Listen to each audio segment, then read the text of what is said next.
Welcome back once again to the Kyle Style Podcast. Appreciate your patience if you've been waiting over this several month hiatus. Had you really try to get my quote unquote stuff together. So, this episode, once again, having an update with Conscious Caracal down in South Africa. A lot of good information from him, and maybe a update, maybe a change in the whole game. Things change very quickly over the last few weeks. So, before we dive in, head over to redbubble.com/people/Kyle Style Design. Check out some of my original artwork on mugs and shirts and prints and all that good stuff. And I, of course, get a portion of the proceeds. Otherwise, go over to the GoFundMe page. Throw me a couple of dollars. Be sure to follow Caracal. Follow me on Twitter. And look out for more updates in the future. All right, here we go. Conscious Caracal, an update from South Africa. All right, so we're back on with Conscious Caracal. Caracal, what in the hell has happened in South Africa? What's going on? No, it's definitely interesting times. 2018 has definitely built up a lot of hype surrounding South Africa, the political climate in South Africa. So much is changing at light speed, basically. So I think the most important thing that people need to note is that we now basically have a new president. Jacob Zuma was voted out of the ANC through a no confidence vote yesterday. A perfect Valentine's present, if I do say so myself. Right. And I have to say, happening on Valentine's Day, it's the biggest bombshell breakup since Riva and Oscar Pistorius. Oh, South African love story comes to an end, huh? Yeah. So I mean, No, I think we had scheduled to talk again last week, and then we were like, well, let's do it next week, and we were like, let's do it Tuesday, and then we moved it to today, Thursday, and one day, and all of a sudden, just the whole thing might have shifted, yeah. Yeah, no, it's amazing what can happen in a few days, how much a country can change in a few days. And I think South Africa is definitely this week will be remembered as a pretty monumental development in our very young democracy. Right. But there seems to be a very strong consensus that Zuma was not the man we needed to lead our country. He was definitely a president marred with scandal, a bunch of corruption scandals under his watch. He built an entire palace for himself with taxpayer money. I mean, the man has a pretty decent CV in terms of missteps, if I had to put it that frankly. Sure. Well, and you said that he's been the president since the end of apartheid, right? No. Jacob Zuma has been president since 2009. So Nelson Mandela was the first president after 1994. Then we had Thabo Mbeki, whose term was cut short due to a internal vote in the ANC. They elected Zuma then in 2009. So we've been sitting with the man himself for almost 10 years, almost a decade. So he had a good run. Oh yeah, no, he definitely had ample time to put his stamp on the South African political climate and economy. So he can't really pull that card that no, nothing is his fault. He had ample time to really leave his mark, to put it. So I think he can't really claim that all the shit that's happened in the past decade in South Africa, all the backwardsness, all the decay almost in some state departments, he can't wash his hands of that. He's been in charge for nearly a decade, like I said. So he's been at the helm all that time. So I don't think he can use the get out of jail free card that, oh no, this has nothing to do with me. Because that's what he said yesterday in his resignation. I can't really call it a speech, but like his interview, he said, "What have I done wrong?" And a bunch of South Africans online jumped on the opportunity to point out, well, since you asked the question, let me count the ways. Right. Okay, so apologies if I slurp my coffee into the microphone or if I say something brain-addled like who's Nelson Mandela or who was your first president. So he's still attempting to make excuses for maybe his own mistakes and bad policies rather than own up to them at all. No, he basically is trying to deflect all blame from his administration. He's blaming it on external forces, almost like a Russian conspiracy. So I can give you some Right. stats here. He was in office for 3,204 days. Mm-hmm. He had, and here's a killer stat, 783 counts of fraud and corruption, That's pretty good. and That's a pretty good run. 246 million rand he spent on his palace, taxpayer money. Mm-hmm. Also, 18 charges, 12 cabinet reshuffles. This man has a very extensive CV. Like, I don't think he can genuinely use the excuse that he had no uh, control over his own fate. There was 8 tabled motions of no confidence during his campaign or during his years in office. And that's He had from that was five that's from his different, own party. yeah, yeah, from his own party and also opposition party at the same time. Right. He had 5 different finance ministers in almost a decade. He had a habit of reshuffling his cabinet. So the man is also pretty indecisive if you look at his track record. A funny story from his little palace that he built himself. So he built this huge pool in the backyard of his palace. And then when the media asked him, "What is this?" he said, "Oh no, that's a fire pool.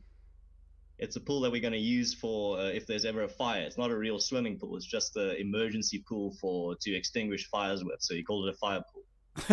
So there's this running joke That's of President Zuma's fire pool. that's fantastic. I mean, if you got to make something up on the fly, I guess that makes as much sense as anything else. No, yeah, I'll give the man credit. He's fucking cold as granite. He can keep his composure under pressure. He's had such a laid-back demeanor throughout his entire years in office. I will commend him on the fact that he doesn't crack under pressure. The man is not an idiot. He's pretty fucking smart when it comes to the game of politics.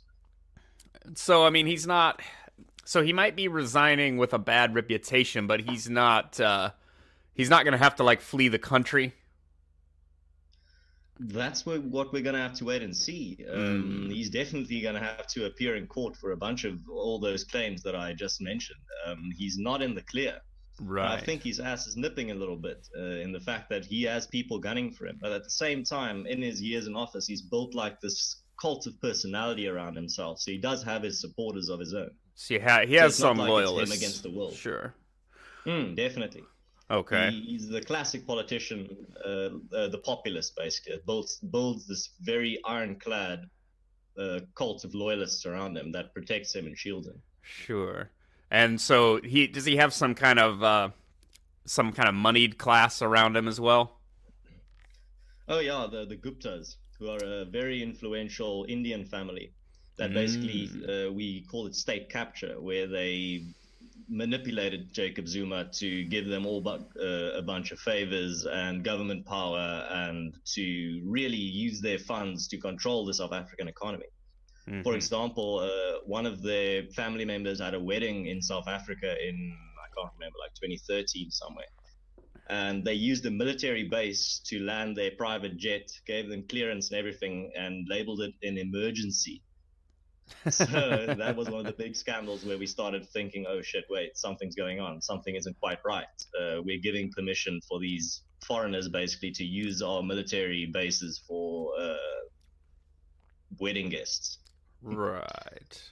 That kind of sounds like a Clinton thing, or well, kind of sounds like a Trump thing too. To be quite honest. Yeah, but that's the thing. That's what I'm saying. All these countries have this class of people. Don't. That's why I always keep telling South Africans, don't think that we're this unique shithole, if I can use that terminology. Right. I think all countries has this political class of elites that definitely can't resist the urge to Indulge. misuse and abuse their power. Yes, exactly. Right. So that's why I'll cut us some slack. If you look at what's happening in other countries at the same time, even the United States, which is supposed to be this pillar of just excellence in terms of politics, and Right. if you really take a hard look at it and you take off your rose-tinted glasses, you'll see that no, the world in general is pretty messed up. So it's not just South Africa. Right. And you hope that people are just kind of, I don't know, I guess trying to leverage the system getting their own back scratched, and in the process, a little fallout kind of trickles Yeah. down to the people. It's like that classic Machiavelli quote: "Power tends to corrupt, and absolute power tends to corrupt absolutely." And I think the average person can't resist that urge. Right. Most people that are not in a position of power say, "Oh no, that'll never happen to me. Like I'll definitely use my powers for good." And then when you get into that position, sure, man, I don't Right. think it dawns on you how tempting that is. Right. Have you ever seen a gold brick? And then you have it in front of you and you go, oh, the precious. Look at that. Mm. Maybe I don't think that'll fit in my pocket, but I'll try and smuggle it out. Yeah. Right. So now that he's out, does that mean that that Jacob Zuma is out? Does that mean that his party is the ANC? Yes, the African National Congress. So are they taking his place? So are they having a shit fit too, or are they kind of responsible for this? They're pretty divided at the moment. There's still a lot of Zuma loyalists within the ANC. So I think in the coming months we're going to see hopefully a large purge of all these people that are just have the wool covered over their eyes. The people that will fucking follow Zuma into the gates of hell, basically. These people that will never abandon him. But now that he's resigned, I'm calling for those Zuma loyalists to show solidarity by following him out the door. But right. as South African politics go, they'll change their tune very quickly now that that's happened. They'll say, "Oh no, we've never been on that boat. We're in completely on a different side now." Yeah. Sure. Well, and some kind of new charismatic figure will probably emerge and will establish a new loyalty and a new direction. That's what I'm saying. In politics, you have to, if you really take a good hard look, you'll see that most of these politicians in all countries, they create this little cult of personality around themselves because that's how they protect themselves. They don't have to do all the fighting. They get their little band of peons and they take all the hits, basically. So you get all these cannon fodder that will take the hits and you can safely just sit back and watch the fiasco unfold. Right. It's a good strategy. I'm not gonna lie. It's pretty scummy, but at the same time, I can understand why you do it. It's the rational way to cling on to power, is to create this auxiliary class of people that'll defend you no matter what. Right, and whether the scandals are real and you really are doing shitty things, or if you're just being accused of things, you've got some armor you can shed along the way from some loyalists. See, I don't know how deep the politics gets there. Are there like political assassinations or like some Russia level shit going on over there? Yes, there are. There have been many cases where politicians had their cars rammed off the road and just strange happenings where they commit suicide with 2 gunshots in the back. That's totally normal. So, like, I mean, in the U.S., aside from some allegations like the Clinton body count, which I always see, but it's kind of one of those things that I don't find to be super credible, but you keep an eye on it. It looks fishy from time to time, but you're saying that there are enough accounts that it's a little more likely there than we at least think it is here? Oh yeah, no. In South Africa, these types of things are much more transparent. It's less incognito. The South African politicians or South African political assassinations and the like are not as well covered up. Right. You can easily find a trail back to the perpetrators. Mm-hmm. But at the same time, even that doesn't really play a role. People still don't believe the evidence that they're presented with. They'll support their party leaders and they'll support the people, even though there is a large mountain of evidence that these people are engaging in shady dealings. Right. So what was I seeing the other day? Not to totally change topic, but so Cape Town, West Coast, right? Yes. And there, the majority party there is the opposition party. I forgot the name of it. Yes, it's the only province in South Africa that's ruled by the opposition party, the Democratic Alliance. Democratic Alliance. But they have some infighting of their own. I always just call them ANC light. I'm not a big DA fan myself. I see the same mistakes the ANC are making in the DA as well.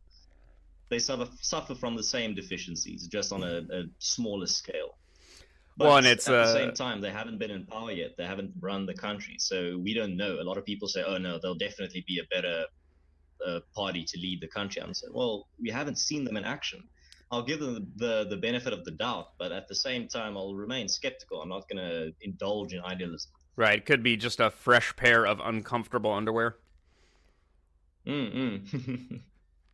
It's the exact same with the smaller third parties in the US. They always have this great platform. You can't explain, like, why can't these parties gain enough support? But then you realize they've never been in power. They've never been Right. tested. Right. So you don't have anything to compare them with. You can't really compare them to any sitting administration because they've never been in that position. Right. You haven't So seen like I'm Gary saying, Johnson in a presidential debate like mm, just melt down or say completely crazy shit when it matters, when it really matters. or So he goes to the UN and they realize he doesn't know what or where Aleppo is. right. Not that anyone else fucking does, but Yeah, you're in that position, you should do a little extra. A yeah. little extra.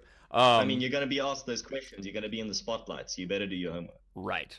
Um, so the situation in Cape Town, what seems like if you show people, they might go, "Huh, I don't get it," because they haven't been following it. It rained, and people were dancing in the street in the rain and shampooing their hair in the rain. Yes. Can you fill us in? And is that something that just came out in the last few months, or has that been an ongoing uh, uh, crisis with the drought there? Because you see, the thing is, in the Western Cape, we don't really get summer rain. So the rain we did get the past few days, we got 2 days of rain. It's pretty bizarre. It's not normal. Right. So you can interpret that as you will, maybe some divine intervention. Well, But the thing you're is, midsummer there we're now, still, yeah. yeah, we're in the middle of the summer. February is the hottest and driest month here. So it's pretty intense. I mean, we get 36 to 40 degrees Celsius during the day here, and it's absolutely exhausting. I can't even afford an air conditioner, so I just put like a fan down and it moves the hot air around. Right, and you just think cool thoughts. Yeah, So but the critical drought that I've been the seeing, water crisis, you know. Mm. you've been sharing posts about how to pull extra water out of your hot water heater, things like that. Like, so how critical then? I mean, you've seen the headlines a bit that Cape Town's going to be out of water in X number of Mm. days or whatever. How long has that been looming? So the drought in general, there was this article that I saw the other day that was written 17 years ago that predicted that Cape Town's going to run out of water in 17 years. And I think there's definitely a case of maladministration. Wow. And again, I think it's an excellent example of government inefficiency and why privatization is the way of the future. Right. We've been knowing about this threat for almost 2 decades, and the government has done absolutely nothing to try and prevent it. Wow. And I think the main thing is, though, to give people some comfort. Day zero, the day that taps are turned off, should have been in April, but it's been pushed back to June now. So Right. we've got a little bit of moving wriggle room after the 2 days of rain we got. But yeah, it's still, I wouldn't say people should turn off their awareness in terms of the crisis that we're still in, because we still need a lot of rain. The fact that day zero is in June means that we're expecting rain by June, because that's when we're in the winter. But Hmm. if we don't get a good rainy season this year, we're going to be in exactly the same situation come the end of the year. We're going to be in the exact same crisis situation if you don't get enough rain this year. Well, And and for example, is I think they've projected that we need at least 3 years in a row of good rain to recover from this. right. So it's also affecting agricultural areas, right? Yes, definitely. I think especially the Western Cape is a large wine and grape producer, and that takes a lot of water. Right. But they've had to cut back. But the good thing about the wine industry is it's adaptable. If you get a dry season, you can adapt it. You can grow other types of grapes. You can make other types of wine. So Hmm. it's not a disaster, but it's still the agriculture sector in the Western Cape has definitely taken a knock. That's one of our biggest water using industries. Mm-hmm. So I can understand that the farmers are really feeling the pressure. Right. Um, Mm. so I mean, so okay, if you can get the lead out, you get the politics shifted up a little Mm. bit. Get some of these big and small issues addressed, maybe with a different leadership. Where do you see? I've been seeing this stuff lately, and for people who don't know, maybe all five of my listeners, uh, the the coolest monkey in the jungle was a shirt that was put on a little black boy in an ad, and it caused outrage. Uh, what was it? Not a Macy's, but an H&M store.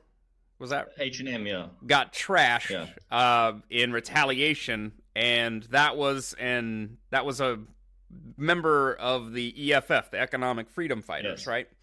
So, do Yeah. you see them as ascendant, or are they a marginal group in South Africa? Because I'm not liking some of that stuff I'm seeing from them.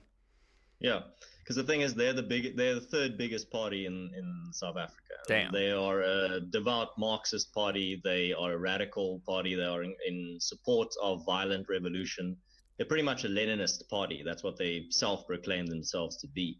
Right. And they're not afraid to get violent. They're not afraid to riot. So they are definitely the movers and the shakers at the moment in the South African political environment. But I do think it's some is a very we have a lot of turmoil, and I think a lot of South Africans want that outlet. They want that radical populist party. So even though I don't agree with any of their methods and I don't agree with their platform in general, I do think South Africans need that outlet. So that does give South Africans an opportunity to just do what they do in terms of the H&M store. But the thing is, South African politics is very full of turmoil, and it's always changing. It's in a constant state of flux. It's at least some So form of it's not opposition surprising. party, and Yeah. if So I there think if there was to sum up some my point, yeah. yeah, sum up my point. The fact is, let's just say I'm not surprised that a party like the EFF exists. I don't want them to come into power. I don't want them to have a large influence on our politics. But I'm not surprised that they have gained the ground that they have.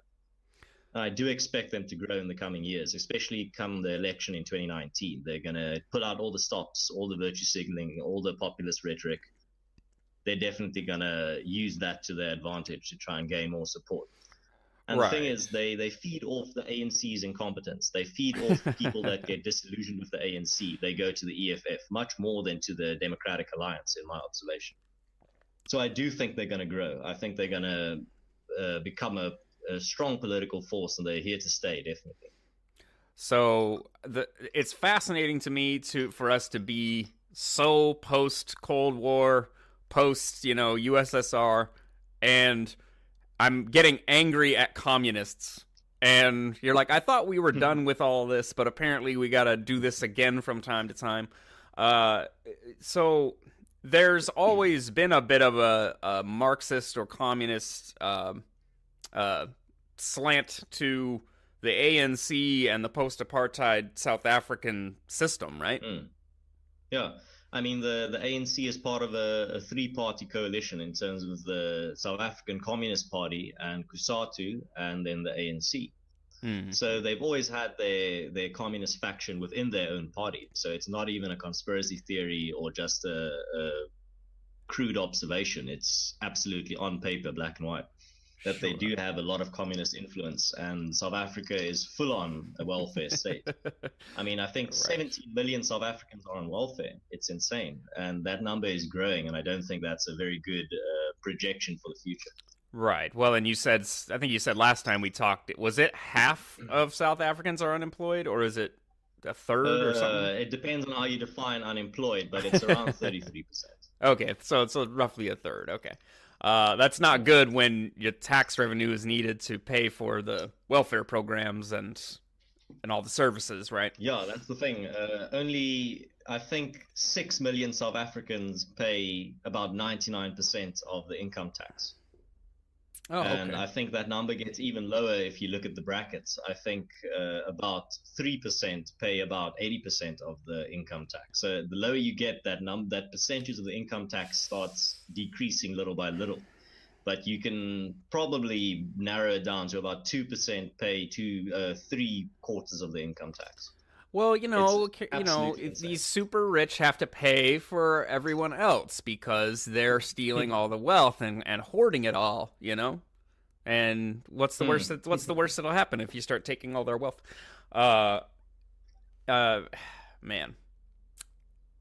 So, do you think that any of the opposition party are there any ascend is there an Obama figure or a Trumpian figure who's got some juice at the moment that you think is maybe gonna No, take something the right way? No, or a way that you would like. no. For example, the leader of the Democratic Alliance, Muzi Maimane, he's supposed to be this charismatic populist figure or someone that's in the ascendance, but he gets absolutely browbeaten by the ANC.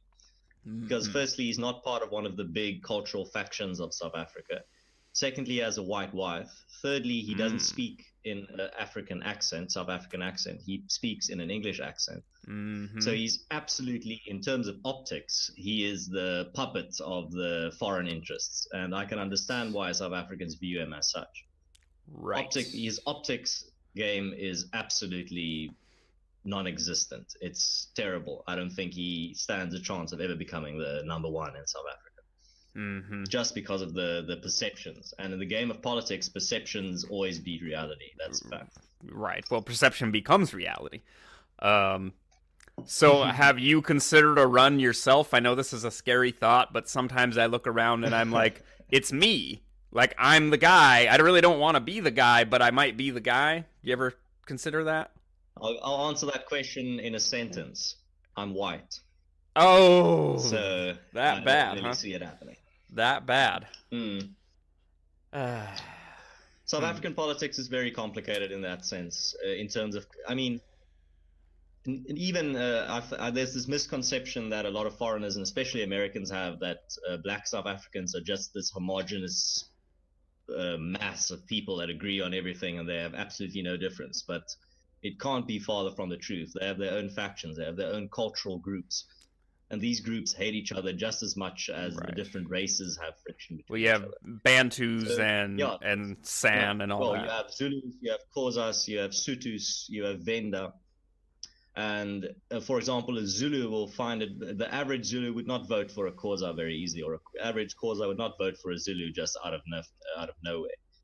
So there's Mm-hmm. definitely that tribal aspect to South African politics, and you need to understand that if you want to understand South African politics. Right. Black South Africans aren't just this homogenous group that agree on all issues and just are ganging together against the rest. It's a Sure. much more complicated than that. Well, so under apartheid, you might have been able to form some kind of coalition of all of them because they were all Oh treated yeah, the same under because then you have apartheid. But then you once you have a break mutual enemy. that yoke, then they. Nothing unites people like a mutual enemy. Right. So under apartheid, it's a different ball game. But in current contemporary South African politics, now that there's room for cultural differences to dictate political policies and issues and rhetoric, you're seeing it appear much more.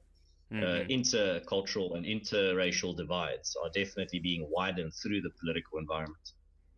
And for Okay. example, a thing we talked about it on the previous stream, I think, is the idea of the colored South Africans, which is an ethnic group on their own. They're basically of Malay descendants. They're also mixed race. They're basically the brown South Africans in relation to the more African South Africans. And Right. they call themselves colored. It's not a derogatory term. It's self-referral. Right. They don't have a And they direct are kind of nationality or lineage. It's just no, they're not and black and they're not they white. also no, and they're the most wrong done group in South African politics, in my opinion, because under the apartheid regime, they were too black to be white. And under the new ANC regime, they're too white to be black. Right. So Stuck they've never stuck in the been middle. beneficiaries of political policies. They've always been the middle child. Right. But the interesting thing is, their culture is pretty compatible with the white culture in South Africa as well, the Afrikaans whites, because they speak the same language. They also speak Afrikaans predominantly. The majority in Afrikaans is viewed as this language of the oppressor. But in South Africa, the majority of Afrikaans speakers aren't even white. And that's a fact that a lot of political activists kind of ignore. They want to paint Afrikaans as this white language, but it's actually the majority of speakers aren't even white. Right. Well, what was I seeing? It might have been from your Twitter the other day about them shutting down a private school because it was teaching in Afrikaans, and there was outrage. An Afrikaans school that they demanded should be it should become English. But the thing is, well, there's 26 universities. That's another issue that we have in South Africa, is that they want to turn all the universities English. Mm-hmm. And we had, I think, 3 or 4 Afrikaans universities, and now there's only one left that's really Afrikaans. And is it really that much to ask if 10 million South Africans speak Afrikaans as their home language, that 1 out of 26 universities is an Afrikaans university? They don't even want to concede that. So I think that's a pretty absurd start. Mm-hmm. And because Afrikaans is framed as this language of the oppressor, this colonial language, but it's an African language. It originated here. It's not even 100 years old. It's a very young language. Right. You pointed that out with the kind of background of how the settlement went there and how the Afrikaans kind of got put through hell. So they have a strong identity of not being of English descent, you know, but now they're also not treated as Africans. So they're like, well, we're Afrikaans, right? Yeah. Yeah. And the thing is, that's what I always tell people, is that I'm not European. I'm 9th generation of my family. We've been here since 1688, and I've been to Europe, and I feel that I don't feel at home there. I don't feel any connection to it. Right. Well, I was thinking about that. Yeah, I was thinking about that because I re-listened to the previous interview, and I was like, Caracal is more African than I am American. Like, I think I'm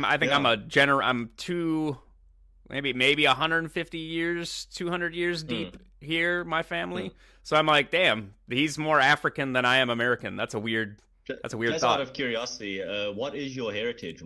From where is your family originate from originally? A little, it's kind of a double dip of Irish on both sides. My dad's mom, I think my dad's mother, my dad's grandmother came over during the potato famine, and the other sides are like Scottish, I think Norwegian, and English. So mostly white. And I remember a rumor from some family member about some Native American in there somewhere. Sure, okay. Well, I'm French, Dutch, German, and English, so I'm a proper mutt. Right.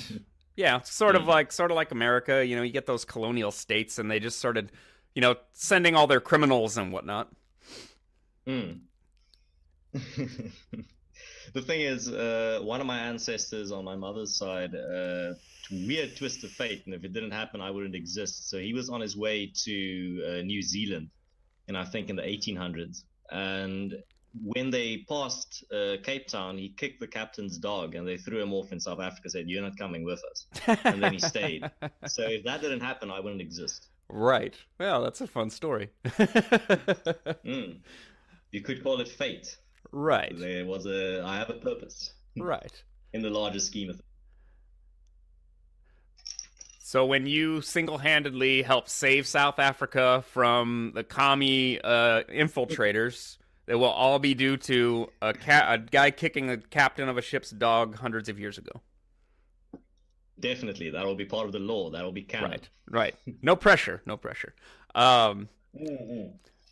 So let me see. So the drought not over, but the rain was indicative of maybe the rains will come again, and then that particular crisis might kind of but like I said, the Western Cape is not a summer rain region, so we don't expect more rain to come. It only helped us to postpone day 0. and to kind of help us deal with the drought. But the drought has been going on since 2011. Right. So we are still hoping for a very rainy winter to come. But if that doesn't happen, like I said, we're going to be in this sticky situation for the next few years until we get a very wet winter.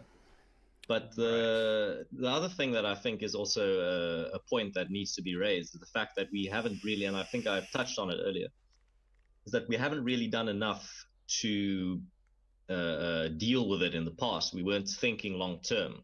I think people just had this attitude, the politicians in the Western Cape had this attitude of, no, it will just rain. We'll be fine. We don't have to prepare.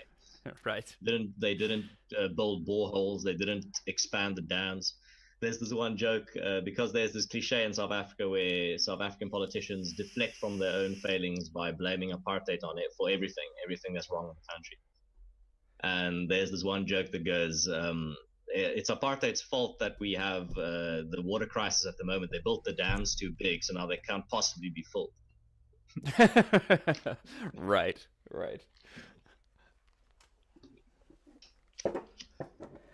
They built too many roads, and now we can't afford to repave them all.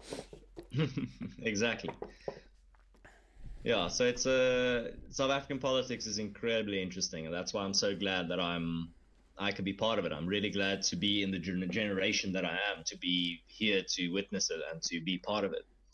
And definitely, like I say, interesting times indeed, not only for the world but for South Africa as well. Sure. Well, so that water situation, is that at all similar to California's problem, where they sort of changed their water holding and everything? They like removed reservoirs and whatnot, and didn't account for like population growth, and then that led to part of their drought. The Western Cape drought or water crisis is also driven a lot by population density. So there's been a large influx in immigration from the other provinces, because we don't have states, we have provinces. Right. There's been a large influx of people migrating from the other provinces to the Western Cape after work, after a safer environment. The Western Cape has the least amount of crime, even though Cape Town is one of the most dangerous cities in the world. But I do think that played a large role in the water crisis, is the influx of new people, and the infrastructure just can't deal with it. Right. And, well, I mean, hopefully that, there's some changes there, or, I guess it's just the climate, but you could also say the management could change a little bit, because we haven't seen, at least that's the assessment I remember seeing in some of the headlines, is we haven't really seen a major populated city go through the kind of drought that Cape Town might be looking at, and so we don't really know what that kind of catastrophe looks like.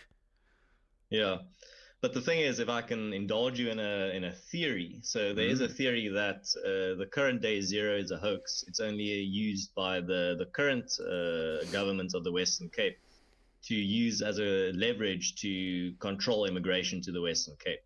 So that they can say, but no, there's already a too dense population here. We can't accept just anyone coming and flooding here. So we're going to have to regulate the immigration. Because the thing is, most of the people immigrating to the Western Cape are ANC supporters. They're coming from the Eastern Cape.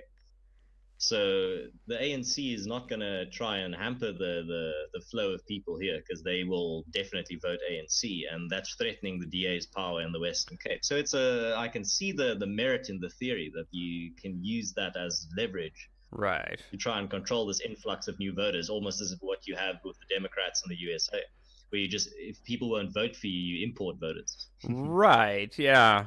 That I hate that when a conspiracy theory kind of has a thread of truth to it, because then you're like, well, I don't know, maybe the earth is flat.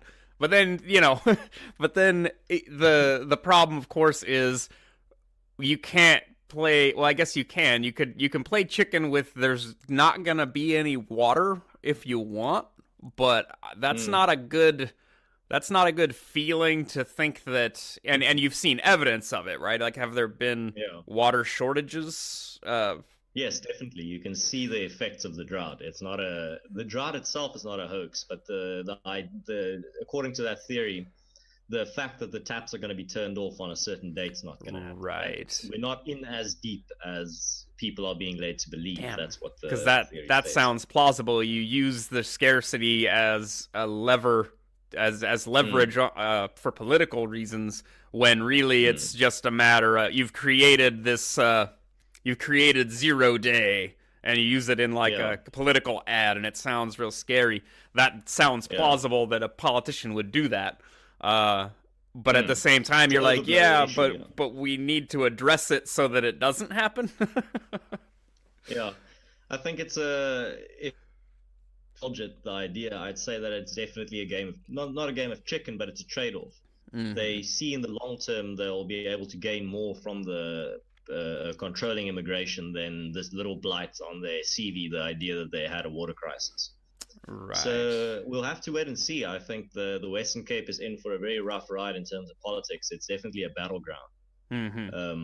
Because the thing is, the ANC doesn't like the fact that there's an opposition party that is running municipalities, because then you can compare their conduct and their performance in other provinces to the opposition parties' municipalities. And if the DA, for example, is performing better than the ANC, then they can use that as leverage to get new supporters and new votes. So I think the ANC is definitely feeling threatened by the idea of an entire province, the Western Cape, being run by the opposition party. It's, for example, let's say in the US, where a state is run by the Democrats and it starts doing much better than the other red states, then they can use that as leverage. They can use that as a comparison. So yes, but see, we bring prosperity. Right. And that's what the DA's slogan is. The DA delivers. The DA delivers on services. So they're milking that cow, definitely. But like you said earlier, you don't really know. Just because you're the heckler to the party in power doesn't mean that your position necessarily has any merit. Yeah, it's much easier to run a province than to run a country. Yeah, to put it simply. Right. Wow. I mean, I hate to see we do this all the time. American politics gets all granular down to the nitty gritty of every individual representative gets television time and everything else. And apparently the rest of the world is looking at it, but it's got to be annoying when they're like, wait, a senator from North Dakota is talking now. And then you're talking to me about the particulars of South African politics, and then my head starts to spin a little bit. I'm like, oh, Jesus, this party and that party. Yeah, you definitely got more eyes on you than eyes on South Africa. The world's become infatuated with the US in the social media age. It seems almost that foreigners like myself almost know the US better than a lot of Americans at times. Oh, yeah, absolutely. Well, I mean, if you're paying attention to it, there's a few factors that I think are really important, like obviously the U.S. military, global reach. Our economy is integral to the rest of the world. We've got a shit ton of nuclear weapons. It's an issue that you should pay attention to if you start paying attention to these things. It can be a bit frightening to watch our politics be such a shit show. But, other countries, other important things are happening, and it boils down to, democracies trying to function, and it's dirty. It seems like it's always a bit filthy. Yeah, because the thing is, South Africa also had its own nuclear weapons, and we were I think we're the only country that has dismantled its own nuclear weapons that it developed itself. Right, as far as I know, that's true. One guy, tongue-in-cheek, one of my mates tweeted the other day, when the idea of land appropriation came up, he said the last time Afrikaners were backed into a corner, they developed nuclear weapons. So just be careful. Yeah. I mean, there's not one stored somewhere that you could. Never mind. We're giving people. We're giving people ideas. Technology to the Middle East. That's a conspiracy theory. Thanks for that. Of truth in it. Yeah. Thanks for that, assholes. Not that they've done much with it. Interesting theory as well. Well, not a theory. It's been pretty much confirmed. Is the involvement of the Israelis in the South African nuclear program. Oh, interesting. So when we were developing our nuclear weapons, Israel was developing its own nuclear weapons, and saw South Africa's nuclear program was like 60-70% done, and they told us, well, we can give you all this other information, the last pieces of the puzzle that you need. You just need to test it. We can give you the knowledge that we have. You can build the weapon. You have to test it. You're already the world's supervillain, basically, during this time. Right. So we can't test it. We'll be getting a bunch of flack. So you test it. You can keep all these goodies, and then you just send us the data. So there was definitely cooperation between the Israeli state and South Africa in developing nuclear weapons. Wow. So that's true. That's not speculation. That's pretty much, it's not mainstream knowledge, but if you dig hard enough, you can find all the little trails and strings. Okay. All right. That's the interesting thing is I've actually driven past, there's a secret weapons base, not a nuclear testing site, but a weapons testing site on a mountain. I've driven past there. It looks fucking ominous. There's like this huge concrete tower there. Looks like an Area 51 almost, but I think it's been abandoned. But that's where the apartheid government tested a lot of its secret weapons. Sure. Well, that's kind of a sexy. That's a cool. That's fodder for someone to write some good South African fiction about intrigue and spies and whatnot. So let's see. I didn't have like a notepad or a checklist of specifics, and kind of like last time, we just sort of rambled a little bit. Like talking about politics and everything. I just kind of fucked up, to tell you the truth. I used to do Kyle Style podcast, and I would just read like a history anecdote or something like that, and I jumped on trying to report, I guess, on politics. And I'm looking at, Ben Shapiro, Styx Hexenhammer, and I'm like, well, they can do it. You just kind of read the news, and then you kind of dissect it. But it's been like trying to drink out of a goddamn fire hose for the last few months, and I'm not the only one that's commented on how it just seems like everything has gone absolutely batshit in the last, year, but especially the last few months. It seems like there's definitely been a shift, yeah, and you can see it in the growth of political channels on YouTube and just alternative media in general, is the fact that they've latched onto this, they've benefited, they've seized the opportunity. That these new political developments, new scandals are coming in at a breakneck speed every week. Yeah, you can't keep up with it. And by the time, especially maybe just not having a lot of background in, say, economics or like political science or even necessarily history, any scandal comes up, by the time you've dissected it and you're able to explain it, it's now 3 days later, and now Harvey Weinstein's raped 20 more people, and you're just like, I can't actually sort this out and then explain it to someone else with any clarity, Yeah. But I do think it's also a symptom of the internet. The world's become more interconnected. A lot of people like to say, oh, no, the world's getting perpetually worse and it's the end times. Like, no, this shit has always happened. We're just more aware now in the modern age. Right, we're getting a bigger sample of it. If there's a car bomb in Sudan, you can read about it. It's trending on Twitter. In the past, that wouldn't even be reported in the newspaper. But these things happen. These tragedies and these terrorist attacks and all these scandals were happening. The world's eye has just gotten wider. Right. The people are talking about it. You don't have to rely on major news outlets for your news anymore. That's why I'm mostly reading alternative media. Yeah. Citizen reported, where you can hear it from the horse's mouth. That's how I got onto Twitter. Is where I just followed a bunch of people from during the American election. I followed a bunch of people on the ground, regular Americans, so I could figure out what the hell was going on. Because I realized that's before I even got disillusioned with mainstream media. It's the fact that I realized these people have a vested interest. These people are not reporting the full story. They're reporting polls that are definitely skewed, definitely wrong. They're not giving you the right impression.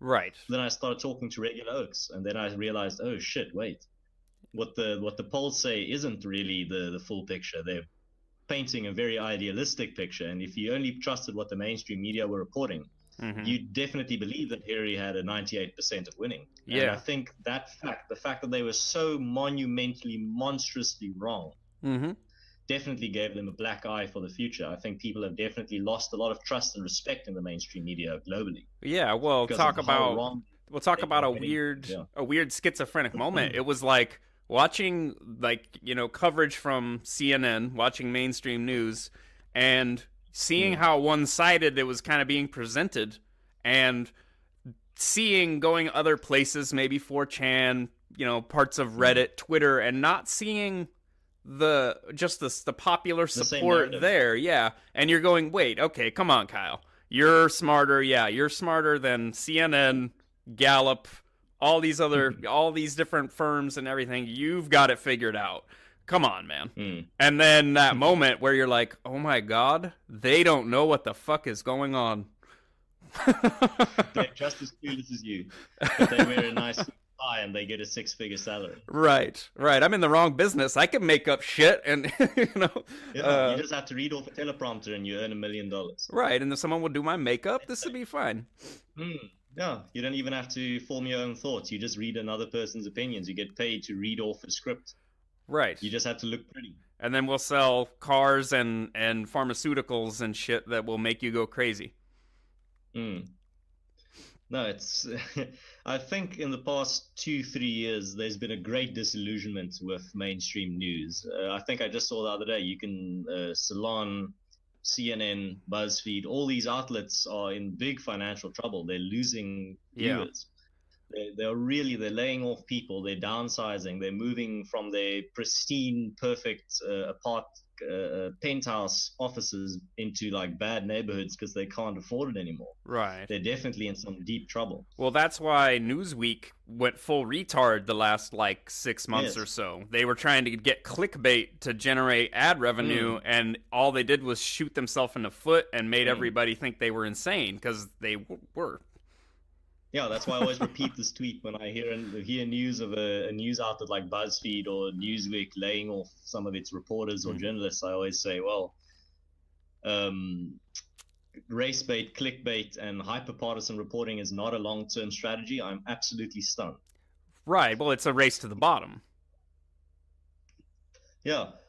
And I think what a lot of people don't realize is now, for example, the New York Times or one of these outlets would say, oh, we've had a growth in subscribers. We've had a growth in viewership. I'm like, yeah, because you're cannibalizing the rest around you. Right. When one news outlet goes down, they jump basically ship. Get viewership refugees. Yeah. Right. And they go to other news outlets, and then they experience a little bit of growth, but at the same time, they're in the same rat race. Right. And meanwhile, stuff like the Daily Wire, probably Steven Crowder, who I don't know who the liberals are anymore. Packman? The Young Turks. Oh, God. But meanwhile, outlets like that are just eating their lunch because they haven't... I'm not sure how they haven't adapted to this. This isn't a new...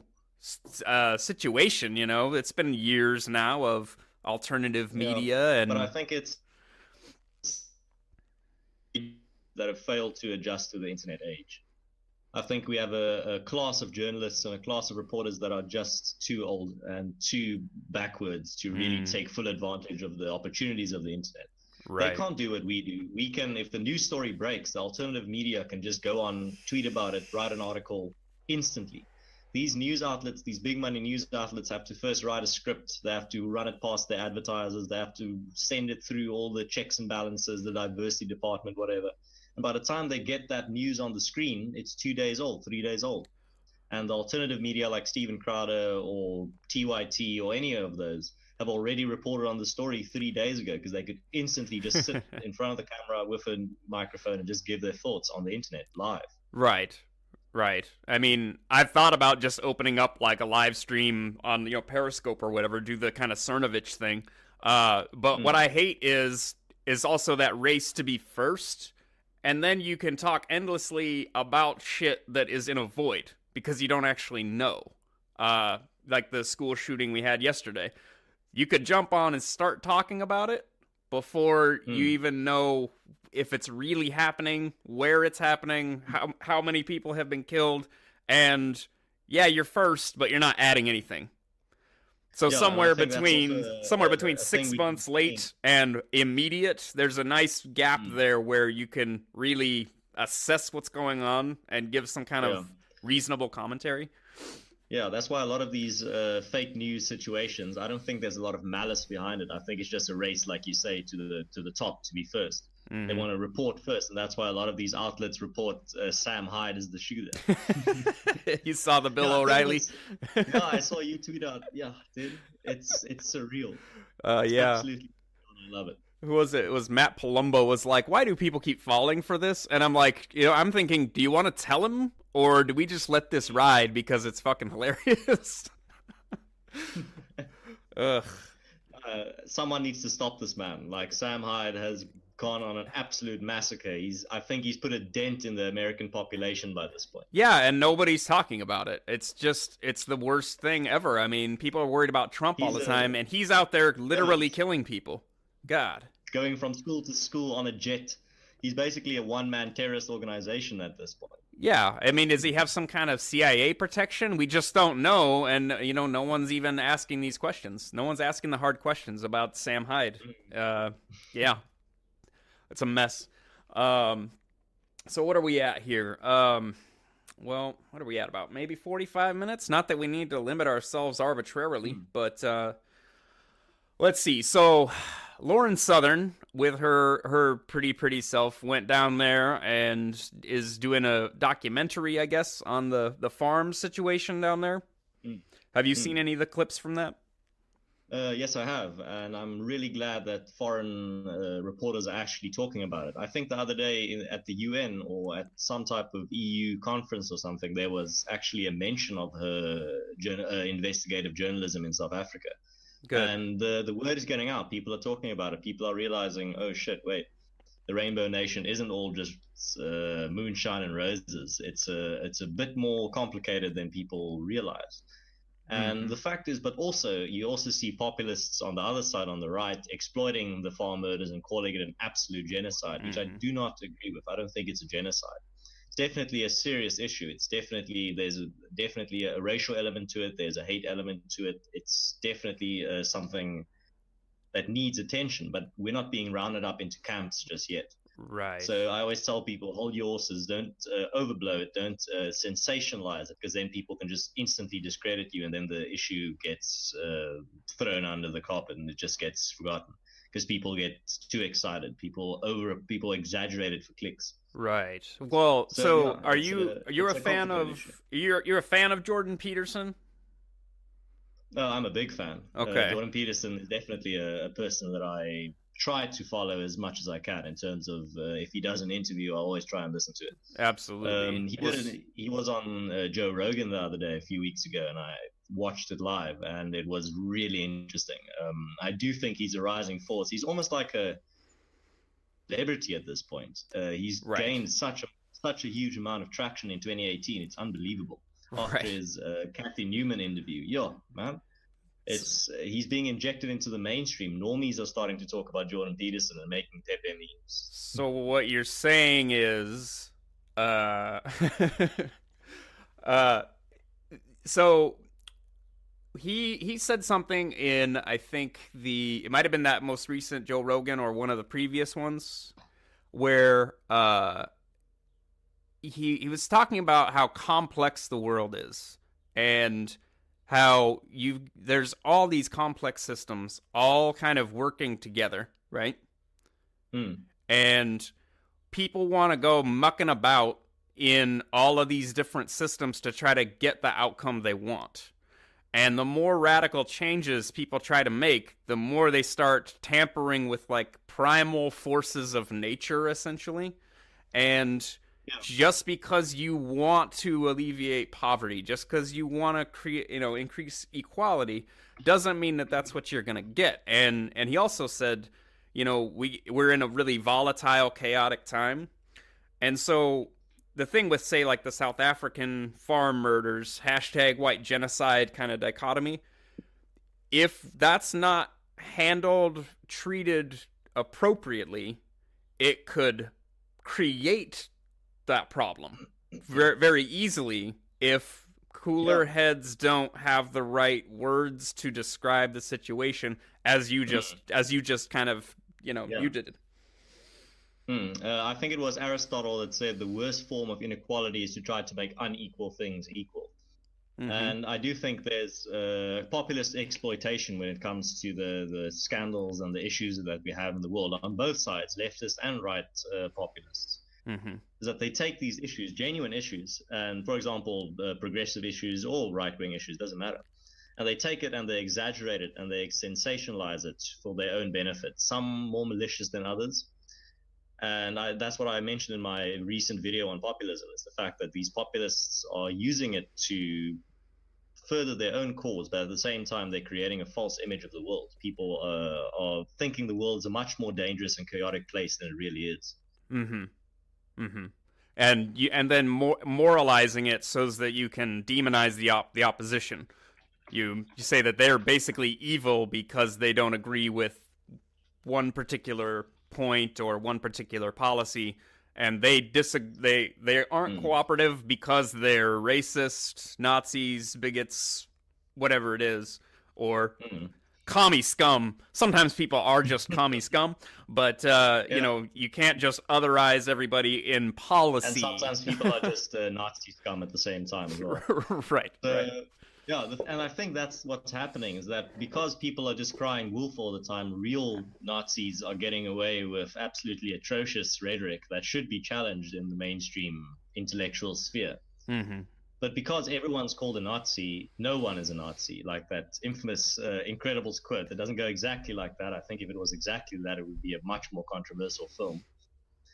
But another thing that I also think relates to this is the mean world syndrome that was coined by George Harpner, who said that mean world syndrome is a phenomenon whereby violence-related content of mass media makes viewers believe that the world is more dangerous than it actually is.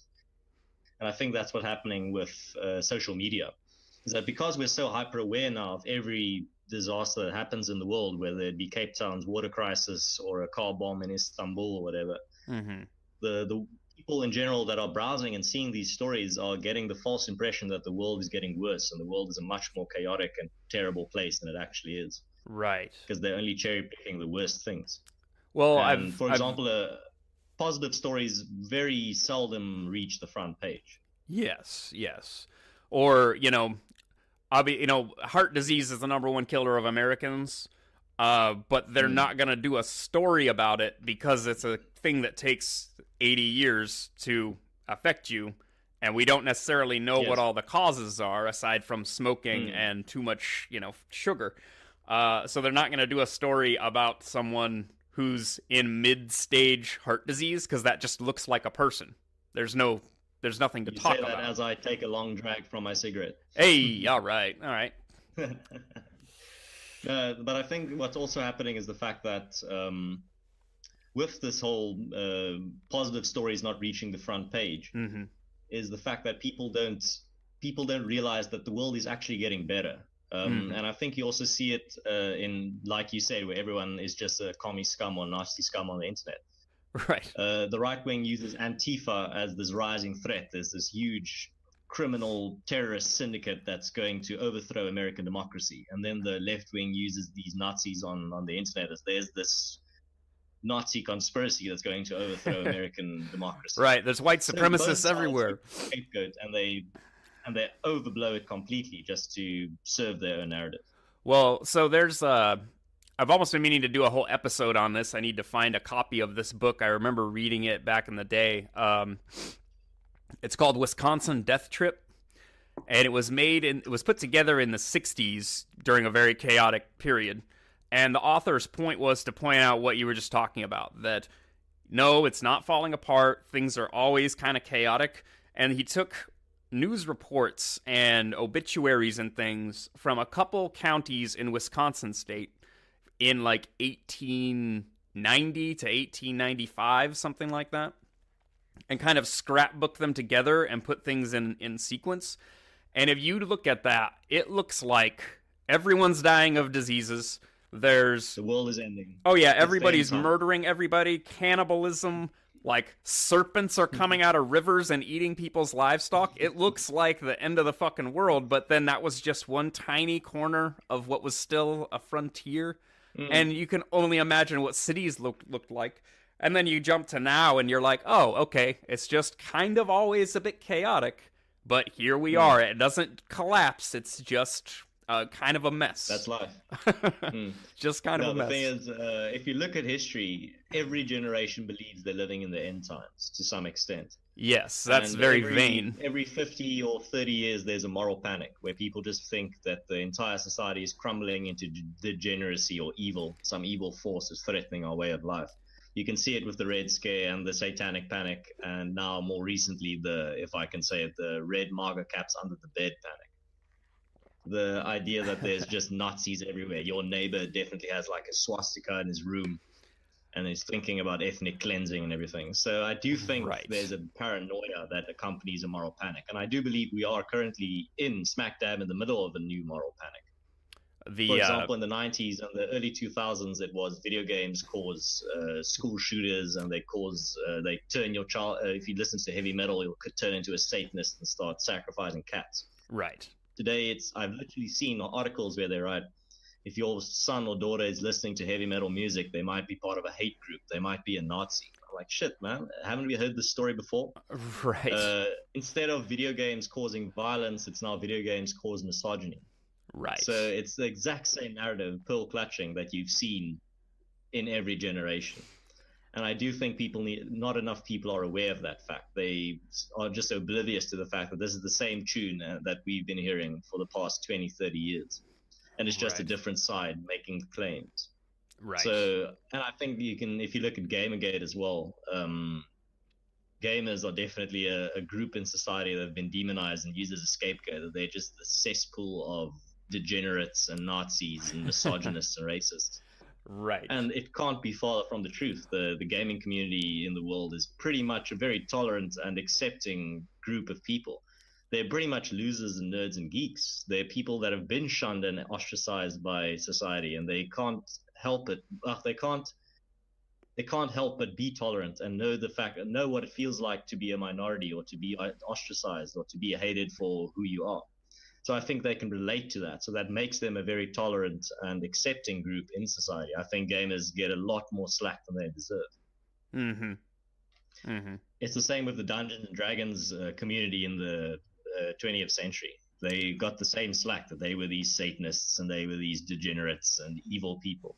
But I do think if you are already since childhood been ostracized and you found a home and found a family in these communities, you're much more prone to be able to relate to the plight of, for example, minorities or people that have been ostracized from society for different reasons.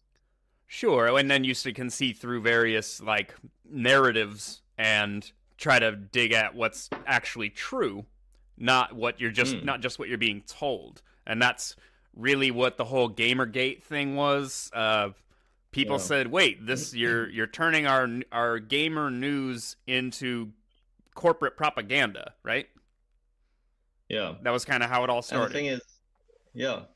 And I do think that's where a lot of people got red pilled, is the fact that when they realized that there's this big disconnect between what's being reported and the actual, what's actually happening on the ground. Mm-hmm. The fact that, gamers aren't these misogynistic, racist, fucking degenerates. They're actually pretty tolerant and accepting people. They're pretty nice blokes. And I do think that's where a lot of this disillusionment started, is with the Gamergate whole scandal. I think that's where a lot of this red pilling happened, where a lot of liberals, people that were on the left, realized, shit, the left's out of control. Mm-hmm. They're starting to become authoritarian. Mm-hmm. They've become the new establishment, and they control the narrative. And then you have a classic scenario where the farther the pendulum swings to the right, the harder it swings left, and the harder it swings left, the harder it swings right. Mm-hmm. It swings back, yeah. So, and I think that's definitely what's happening. One of my favorite South African philosophers said, I'll translate it. He said, when society moves right, the intellectuals move left. When society moves left, the intellectuals move right, to make sure that the seesaw doesn't tip over. And I do think that's what's happening today. Is that, for example, me, I was a devout liberal 3-4 years ago. I was definitely on the progressive train, but now the ground has shifted beneath me. I didn't change any of my stances. I didn't change any of my views really significantly. I didn't take a single step, but now I'm on the right for some reason, because I believe in individuality and in free speech and not judging people by their skin color or what they have between their legs. Is that really such a right-wing perspective? I thought it was pretty progressive. Right. I have a similar story. I mean, I used to have dreadlocks. All right. Mm. The things that have shifted some of my opinions are things I just didn't know about, and then I learned about them, and I went, oh, okay. Some things I still don't really understand, like economics broadly. Like I read some Thomas Sowell, and I try to sort it out. I feel like a lot of it is voodoo, and no one really knows what the hell they're talking about. But there's there's I've seen like communists or socialist types say that a centrally planned economy can work. And then you look up Hayek and others and you go, yeah, I don't think that it can. And Mm. they would love to try that again with our real economy and probably ruin it. So you go, no, we're not doing that. We're doing this other thing that might be some kind of hybrid, whatever it is that we have now. But if your position on something like economics changes, and you say something like maybe we shouldn't tax the rich so much, now you're a corporate bootlicker, obviously a Republican. And you're like, well, no, I mean, I'm still cool with gays marrying. I just also think we should be able to own guns. And you can't seem to get these different things together all at once without suddenly getting... People definitely become more polarized, where your political label pretty much determines all your views. If you're on the left, you have to support gun control, you have to support abortion, you have to support this. Mm-hmm. And if you're on the right, you have to support X, Y, and Z. And I do think that's a big symptom of what we've seen in the US, but also in the world, is that this polarization. People don't have overlapping opinions anymore. In terms of a Venn diagram, you just see these two circles, and they don't really overlap in any location, which is completely absurd and wrong. Increased siloing. There needs to be party overlap. I should be able to agree with a person on the other side, and they should be able to agree with me on some issues. It shouldn't be this polar where all my stances are the epitome of what are in opposition to what they view. And I do think it'll pass. It's a growing period. It's definitely growth pains that we're feeling. Right. So well, it doesn't help in a when decade or so we'll see a completely different political environment. Yeah. Right. Well, it doesn't help when social media algorithms tailor themselves to that siloing. They are bringing you more of what they know you agree with, and so you're not being exposed to the things you don't agree with. So then when you do encounter something you disagree with, then it's going to be more challenging. It's going to be more like almost maybe more traumatic than what you think. So like social media is creating these bubbles unless you intentionally go out of your way to track down the things that you disagree with. Yes, exactly. You're not going to see, if you follow a bunch of right-wing accounts, for example, you're not going to see them retweet leftist opinion. Right. And if you follow a bunch of resistance people, you're not going to see a pro-Trump retweet or a pro-Trump opinion. It's not going to happen. And I think that's really sad. I think it's definitely doing much more harm than good. Right. People can't come together anymore. People can't agree on anything anymore. People are so tribal at the moment that if you are the red team, you can't fucking play games with the right with the blue team. Right. You can't even have friends on the blue team. You can't marry someone on the blue team. That's you're being a traitor then. Mm-hmm. And I'm seeing more and more views that correlate with that idea of people have just sealed themselves off in these teams. Mm-hmm.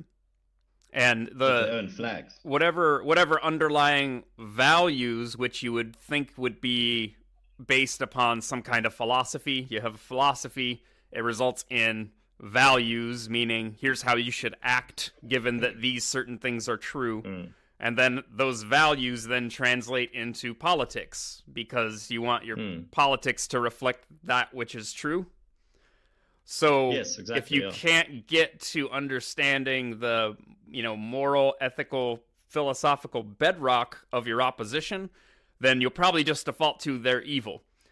And then you don't have to communicate with them because they're evil. Why would you want to talk to them? They'll infect you with the cooties of their right-wing stuff or their left-wing stuff. And really, I think everybody needs to hop on the giant fuck pile and start figuring this stuff out.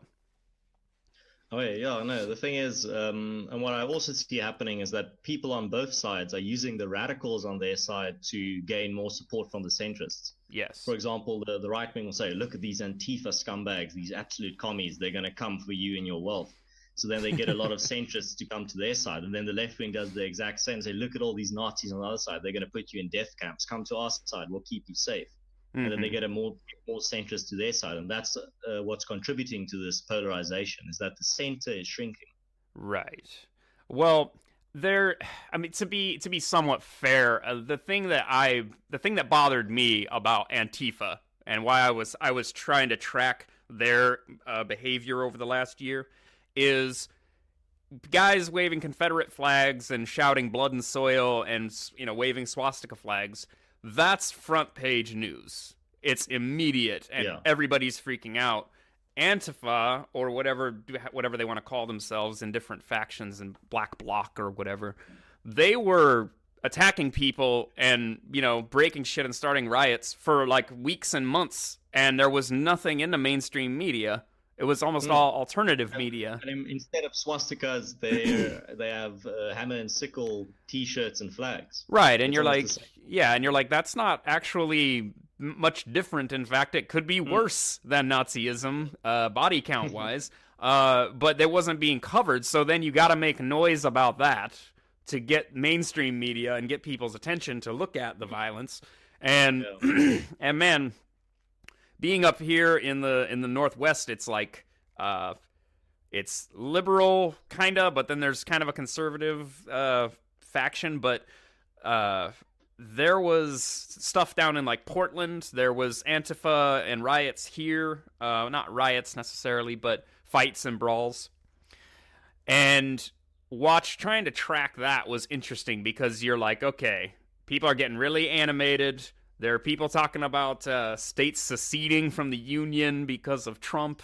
And you're like, okay, someone sets off a bomb, someone shoots somebody. This thing could start ramping up even more. And I had my eyes on it, getting nervous, and then it sort of evaporated, especially Mm. kind of after Charlottesville, actually. It all Yeah. kind of ramped That was kind of down. when the pot came to boil. Was Mm-hmm. at Charlottesville, Mm-hmm. where this moral panic, people had their paranoia and their fears realized. They were confirmed, basically. Mm-hmm. And I saw the other day a guy tweeted out, I'm going to try and find it. He made a very good point in terms of US politics. He said, one second.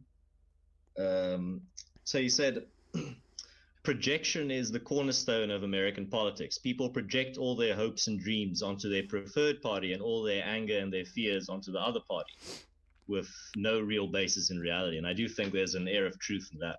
Yeah, too That often anyway. you'll see the people on the right, people on the right, oh, these libtards, man, fucking social justice warriors, every single one of them, filthy commies. Then you get people on the left saying, oh no, look at all these Nazis and racists on the right. They definitely the evil.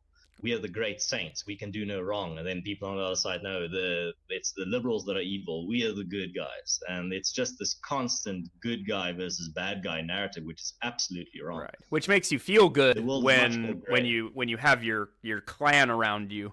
Clan with a C, not a K. Yeah, it's Uh, one big circle jerk. People are just patting each other on the back, say, "Oh, isn't it fucking great that we're right, that we're on the right side of history, and that all these fools on the other side are just these hateful people that don't know how the world works." right. Right. Something guys that just read the one page of the Communist Manifesto, Right. how the world works and what's wrong with the world. And all these people espousing how great the free market is probably haven't read any Adam Smith or Thomas Sowell, for that matter. Yeah, but I do think it's. I always say, if you want to beat your opponent, you read. If you really dig into what the other side is saying and you read their literature and the basis and the core arguments that they have, you'll have a much better chance of beating them in debate. Yeah, You absolutely. just watch documentaries and read books that confirm your own opinions. You'll never grow as a person. Mm-hmm. Meant those views of your own. And if you don't challenge you don't have your own opinions and views challenged, you put yourself in a little bubble. Mm. You'll never grow. You'll never refine your own opinions. You'll just get stuck in this rut, and the longer you stay there, the harder it's going to be to get out. Right. Okay, so you said that you needed to get going. I've got one more little sort of a anecdotal piece here. Take it for what it's worth. Yeah, so go for it. damn it. The Black Pigeon Speaks video that came out yesterday, right? About South Africa. Yeah. There he pointed out in that video the picture of what's being circulated as sort of proof that military jamming equipment was being carried on the guy's back, and might be proof that the government is involved in the farm murders. Have you seen that picture? Yeah, I've seen that picture, but I don't think it's necessarily the smoking gun, to use a pun, in terms of who's behind it. You can get that type of equipment online as well. So you'll have to see a lot of these people are ex-military as well. Sure. Getting it on the black market. So I don't think it's a smoking gun. Right. Well, so that picture I saw maybe a month or so ago, and then it popped up in his video, and Black Pigeon Speaks is pretty thorough oftentimes. But when I first saw the picture, I ran it past Thomas Wichter, who you turned me on to first, and the guy just somehow dives into all this stuff. I don't quite understand how he does it. I don't necessarily know how right he is about things, but he explains things that seem plausible. And I sent the picture to him. He said he wasn't even sure if that was in Africa, if the guy in the picture is even black, whether that's confirmed, that image. It was reported. It's not recent though, it's 2015. But it was reported in the South African press. It is definitely a South African source, yeah. Okay. To my knowledge. Okay. Because I just don't. You want to be careful about whether or not the military or the government is involved in targeting people, and if it is in fact jamming equipment, if it is in fact, you don't want to get carried away with cherry picking evidence. Yeah. Right. So I don't know. Maybe Thomas Wichter was wrong about that one. But you know. This whole thing, right? You try to listen to people who you think know what they're talking about. I want to know about South Africa. I'll talk to a South African. And hopefully this is just one more conversation where we can boil things down, try to get to some kind of truth, and hopefully people on the left, people on the right, black, white, everyone else will start having conversations like this, especially as you get more and more, like smartphone technology in everybody's pocket. This kind of connectivity will be more common. Definitely. But I've enjoyed coming on your show, dude. I'm glad we're having these types of conversations. Is what needed. People like us need to do these things. We need to get the word out. People need to have these conversations. And I'll definitely come back in the future if you ever need another South African perspective on something. We can even do a show where we just discuss world or American politics if you want. I said that I was gonna try to control my drinking, and I don't know if doing that would probably hinder that. But I definitely, it's been 4 months since my last episode. The last episode was our last interview. Like I said, trying to drink out of the fire hose. I maybe got out of my depth, and just I need to try to get something out more regularly. Otherwise, I can't call myself. You gotta ride this alternative media wave, man. You're getting left behind. Yeah, right. Maybe I should just ramble into the camera frequently, and then it'll sort itself out. Definitely. The journey of 1,000 steps begins with a single one. Right. And I won't say anything dumb because I'm totally out of my depth. All right, man. Good talk, and hopefully get this up here in the next few days. And if you want audio or whatever, I can make it available to you as well. No, definitely. I want to put this on my channel. I didn't want to put the previous one on because my mic quality was so bad, but I'll definitely put this one on if you can send it my way. All right. Yeah, sure thing. Yeah, cheers, man. All right. Have a good one. Take it easy, man.